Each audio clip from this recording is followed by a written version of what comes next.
song in the shower, or we need you in your sleep.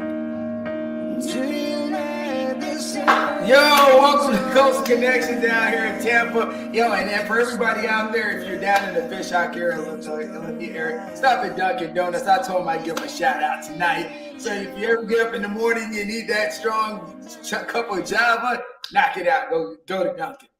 With that being said, Ashlyn, welcome to the show. What's going on? Thank you. All right, so we're here with Actress Ashlyn Lopez. So, Miss Lady, how are you doing today? I'm good. How are you? Oh, we're doing good. Mike G, how are you, man? He said, what's up? All right, so Ashlyn, we know you're a young actress. You're going through the grind right now of trying to up and become. And I do remember a comment you made many years ago, about probably two. Is that you said one day people are going to remember when I win an Oscar. And I remember that comment because I thought that was pretty, you know what? I thought that was the right thing to say because, you're going to have your share of haters. You're going to have your share of fans and you're going to have your share of naysayers. So, yes. So with that being said, how did you get into acting? So a very, very, very long time ago, I was probably about 3. I used to watch these like little kid shows and I would kind of interact and kind of like recreate the shows. And so my parents were like, oh, we should get her into theater. And so I eventually got into theater and then eventually slowly I got into film and TV acting. All right. So what was your first role?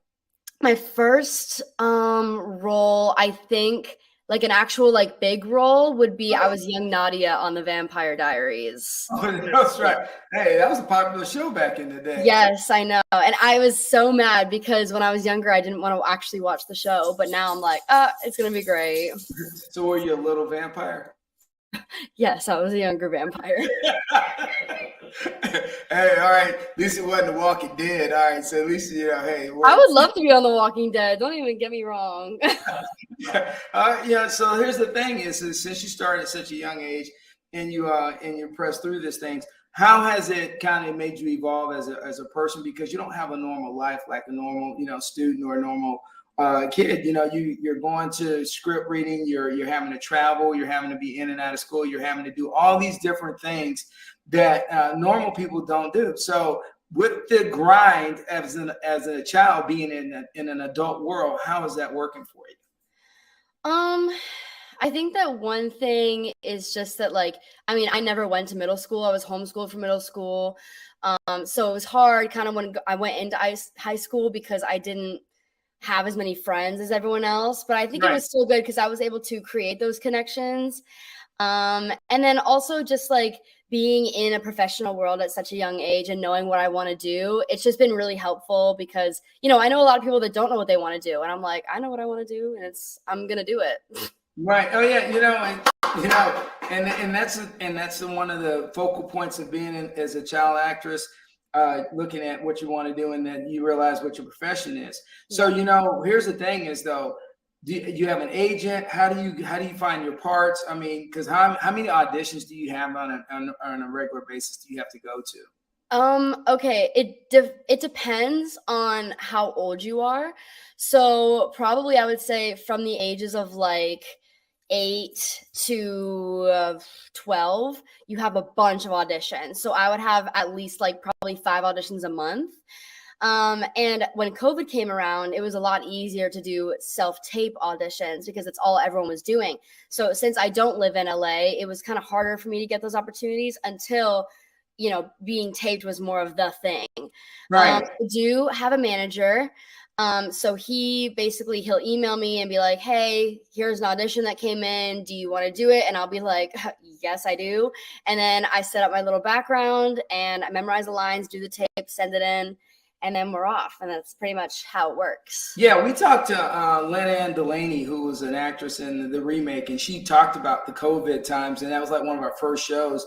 And she talked about her and her husband. They're both actors and actresses, and they had to do the video. What do you guys call it? The audition tapes. Audition tapes. She said, and she's over. So she's over 40. She's early 50s. So she was it was a hot mess for her because she was all this technology, having to learn how to do it and having to be set up. So do you have somebody helping you set up for your auditions back when it was COVID, or did you just like wing it? No, okay, well, yes. So basically, I have been doing tapes for such a long time that it was literally nothing new to me. Like, I would always send audition tapes to LA when I was younger, since I didn't live there. I mean, I would go out there sometimes, but most of the time we'd send in tapes. So actually, my mom helps me. My mom has been my coach forever, and she's always doing what needs to be done. She's always getting on me, being like, girl, you cannot go hang. You got to do your lines. So I was like, all right. And then she would tape me. She would help me set it up. She would edit it, send it. She does it all. It's like barely anything that I do. All right. Go ahead, Mike. So I got a question. Do you have to remember all these lines? Because I'm seeing some clips here. I'm like, so is it just step by step, or do you have to remember the lines, or you got to, how many times do you have to go through it? Yeah, so it depends on the scene, and it depends on like what I'm doing. So if I'm doing a comedy, usually it's pretty easy for me to memorize the lines if it's my sense of humor, because it's like, oh, this is a joke that I would make. And sometimes you don't even have to fully remember the lines if you're able to improv. So sometimes casting directors like improv better. So they're like, here, this is kind of like what we're doing, but just make up your own stuff. So that's really fun to do.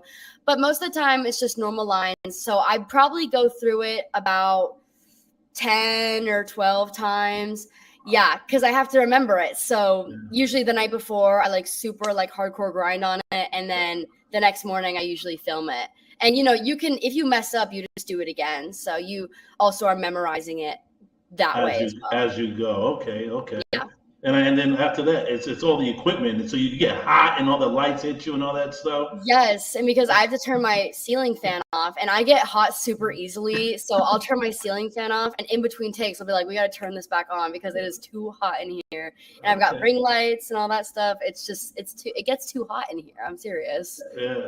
No, that's cool, because I've seen this. I'm like, well, how does she know all these lines? Yeah, because honestly, I don't know too many actors, so I'm gonna ask the questions. How do they know the lines? Does it get hot? You're there all day. Yes, and especially when you're doing emotional scenes, like you can only do them so many times, and also because you start to look really nasty after you do a big crying scene 5 times. So sometimes you have to go freshen up, and you're like, True. Vince, what's up? I was just listening. So let's talk about authenticity, because that's a part of acting. And, Kevin Hart, we watch, and you said the improv piece. And that, honestly, I think when you watch a lot of The Rock, Kevin Hart back, behind the scenes and stuff, you see how many times there's gaps, or even in the horror movies, if you ever get to see the behind the scenes mess ups or whatever.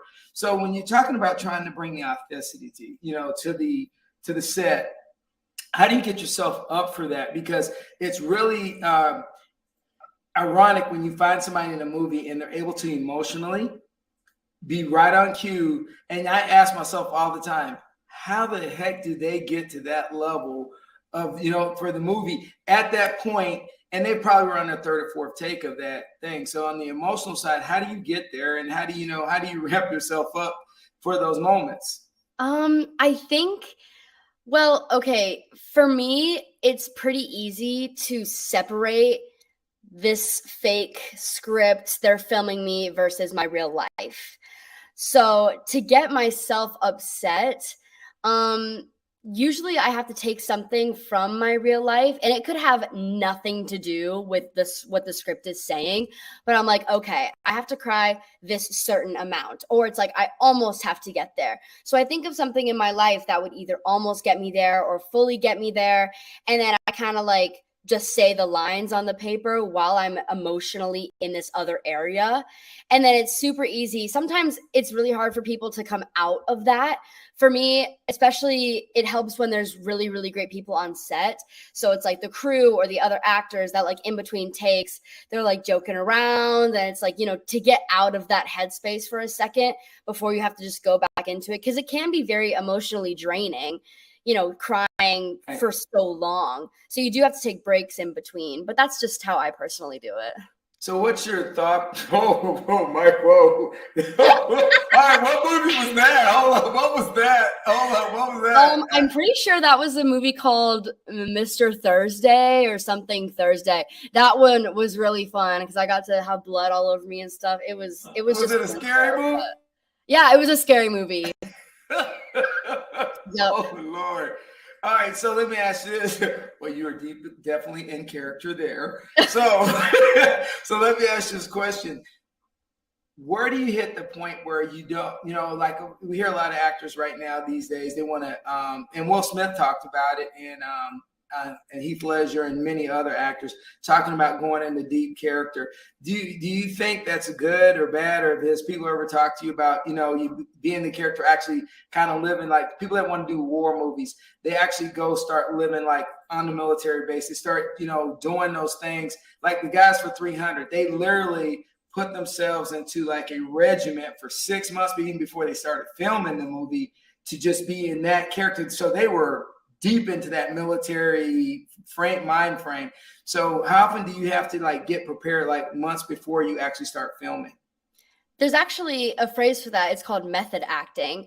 There's like, it's just more of a personal preference, I think. It also depends on the character. So like, I know Johnny Depp does it, but for like Willy Wonka or Captain Jack Sparrow, those are very character-y, kind of cartoony, I guess I would say. I personally have never really played a character like that, but I think that I would try to kind of keep them separate. I don't think I would really want to be the character all the time. The only time that I've ever done something like that was one movie I had to have an English accent. And so I talked in an English accent. I want to hear. Go ahead. Okay. Well, you're putting me on the spot. Hold on. Wait, give me something to say. Oh, all right. So, hello, everyone. Hello, everyone. I'm Ashlyn Jade Lopez, and I have not done a British accent in a very long time. Oh. You're on point. That's a good one. And, because I mean, you look at all the things that you guys do character-wise, emotional-wise. How do you balance all of that with after coming out of being in the studio around some actors, some major actors, and or because here's the thing is, I think people forget they're still normal people. Yeah. They see them on TV or they see them in the movies and like yourself. And then they don't realize that, you still have normal things to do. Like you were saying earlier, you're cleaning the house and you're doing this. I think, I'm a retired general. Yes, I clean the house. I walk the dogs. Yes. So why do people sometimes get this misconception that you guys don't have normal lives?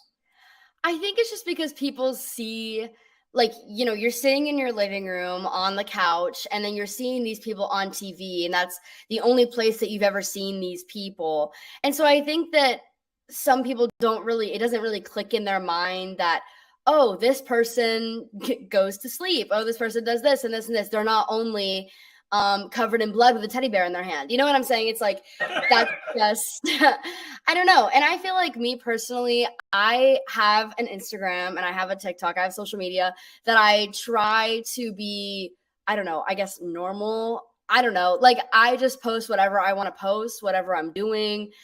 I could have no makeup on and just post a selfie. I try to keep it real, and I try not to only post about stuff that I'm like filming or anything, because I know that that's the kind of Instagram accounts that I like to follow. So I just kind of try to do that, I guess.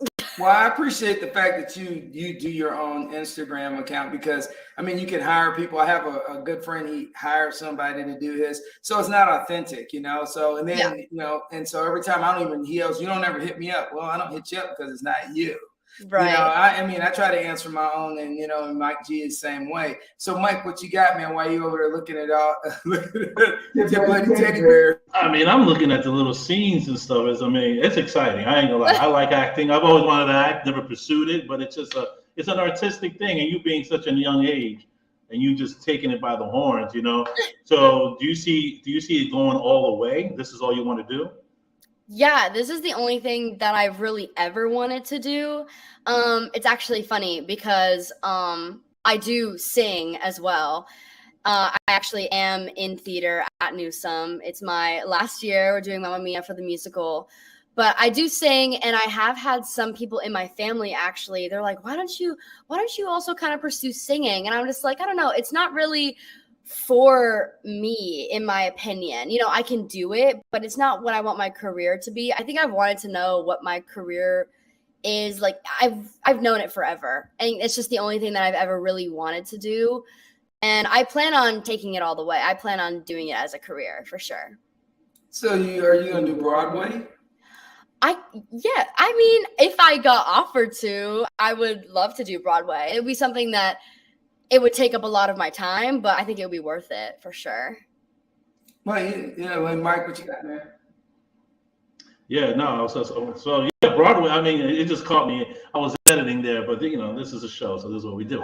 But the thing is, too, this just takes me because once again, I don't meet too many young actresses or actors at all. So it just makes me think like, okay, so do they call you for these roles, or do you have to go get it? Like, where do you start? Like, that's what it's like a puzzle to me. Yeah, you're so young, and your manager, and then they call you. They have to call people. You have to take photos. I see a lot of photos. I see a lot of things going on here. So help me here. Help me. Yeah, it's so funny that you asked me that, because actually a lot of people don't really ask that. Like, it's kind of weird to me sometimes because I'm the only one, not the only one that I know, but I know a few other people, but most of the people that I know don't live and do the things that I do. So it's kind of interesting sometimes that people ask me like, oh, how do you do this? And what happens? And I'm like, I know that already. But, basically I have a manager and he emails me. And if you get to a point that you're a big enough actor, they usually will be like, if I'm The Rock, they're going to be like, hey, please be in my movie. He's not going to audition for things. Right, they're going to offer it to him. Yeah, they offer it to big actors like that. Usually they get offers. But in order to get to that point, you do have to really work. And it's not as easy as everyone kind of thinks it is. Like, it's not like, oh, you send an audition, you book the part, you go film, you're done. You audition. You hope for a callback. If you get a callback, then you hope for a second and a third and a fourth callback. Then after those callbacks, you meet the director and the producers. You hope to get past that point. Once you get past that point, you do a read with all the other actors that they are looking at. Then you can get past that point and possibly book the role. So it's a lot more steps than what you think. So let me ask you a question, because when you're watching the credits, they talk about the casting director. And then you have other people that are involved in the process. So are you like pretty much in once you get to the casting director, because then that's the person that's going to put you in front of the producer and the director? Do I have it wrong? Sort of. So when you do the first audition, basically the managers and agents send the casting directors your headshots and your reel. So they can look at your headshot and be like, yes, this is what we're wanting, or no, she's too short, she has brown hair, whatever. So they first pick you with that. Then you do the audition, and sometimes the casting director will see it, but sometimes the casting assistant will see it first. And the casting director is kind of the first step. So once you get past the casting director and you're doing callbacks, that's when maybe the producers and the director is going to come in. That's when you're in like the big dogs. And then you go with the other actors, and that's when you're like, oh, okay, here we go. It's actually going to go somewhere. Oh, okay. And then everybody it becomes a jockeying position of who has the best read. Yes. Because Loki actually he actually auditioned for Thor and didn't get it, and they said you can't be Thor, but you will definitely be a great Loki. Because I saw his audition tape for him to try to be Thor. So I thought that was pretty interesting because I didn't know about it until I saw the behind the scenes thing. That's actually happened to me before too. For Young Nadia and the Vampire Diaries, I actually a few months earlier auditioned for young Catherine, which is another character in the show, and they said no. And for the Young Nadia role, they said that they were like, oh yeah, we remember her, we thought of her, and I look a lot more like the person who played Nadia than the person who played Catherine. So That's kind of how that all worked out. So it does happen a lot in the industry, especially if you know people, for sure. Now you're growing up in the industry at a good time, because I messed around with the industry way back in the day.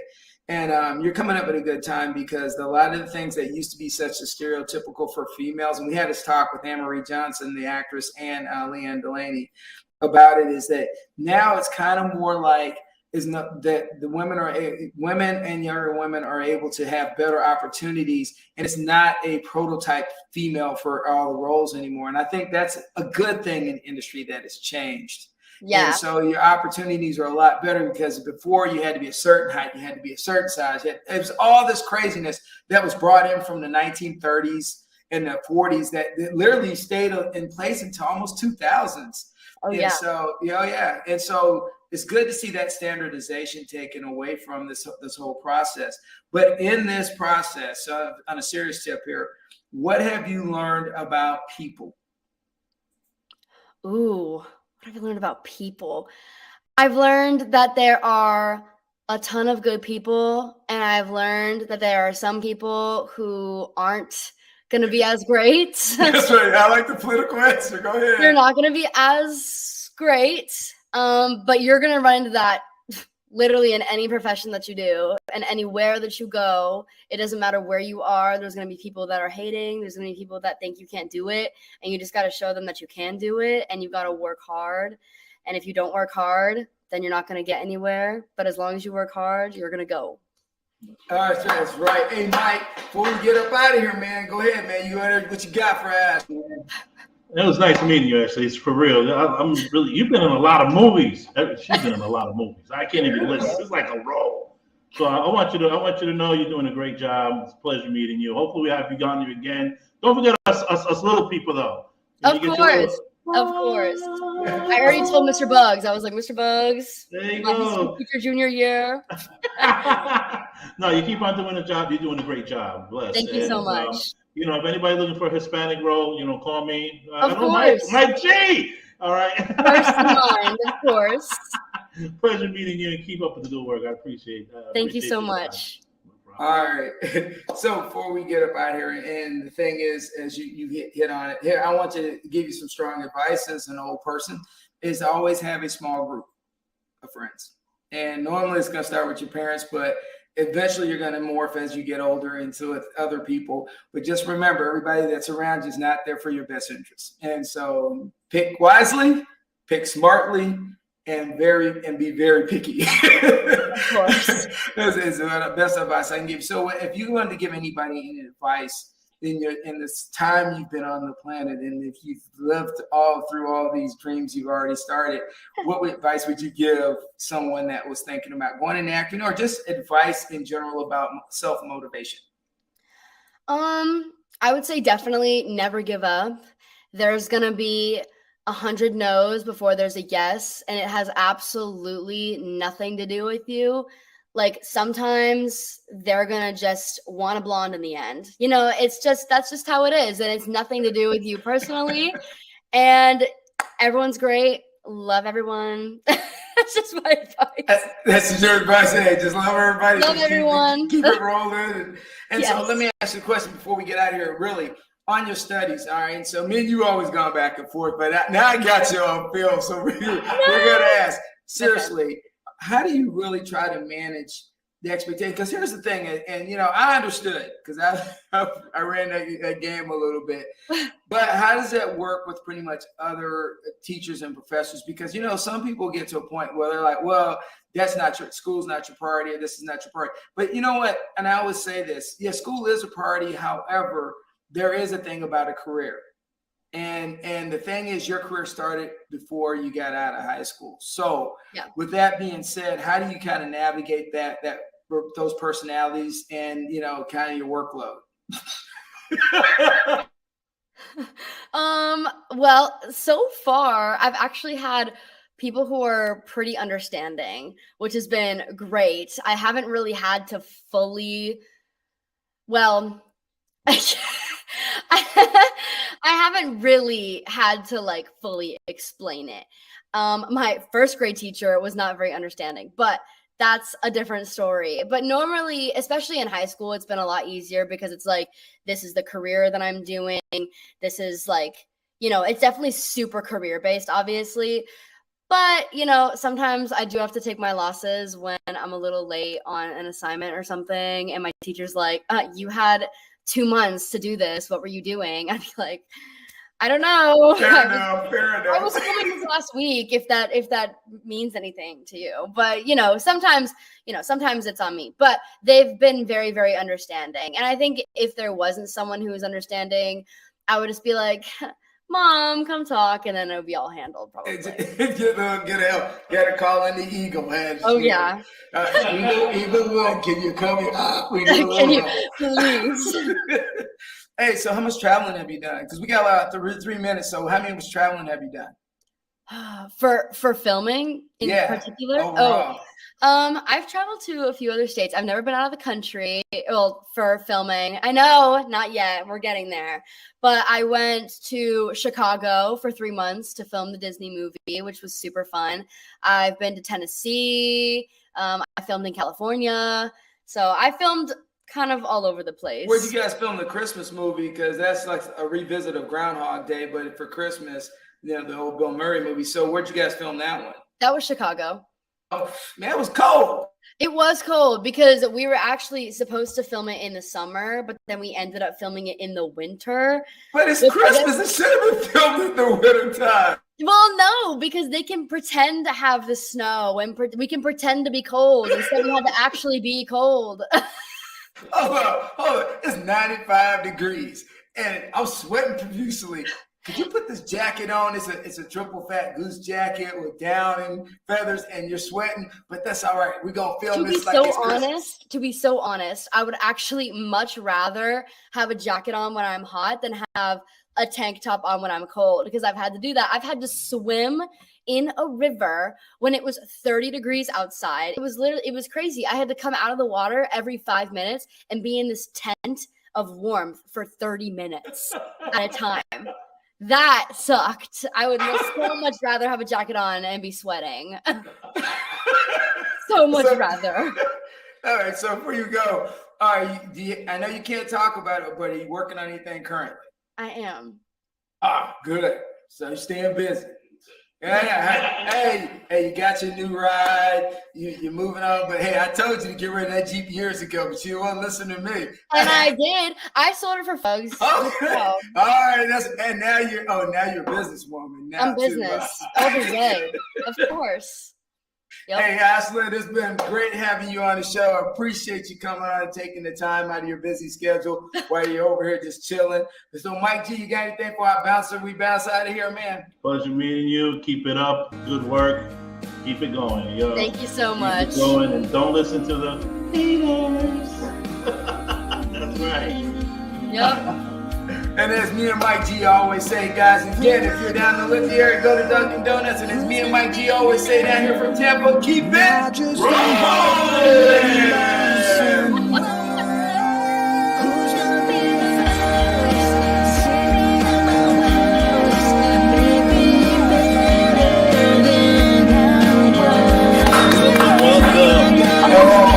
I had to get my little swirl on me because that was all in.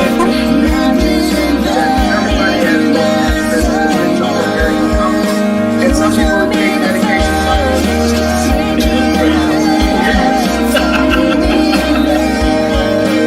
Hey, so we want to.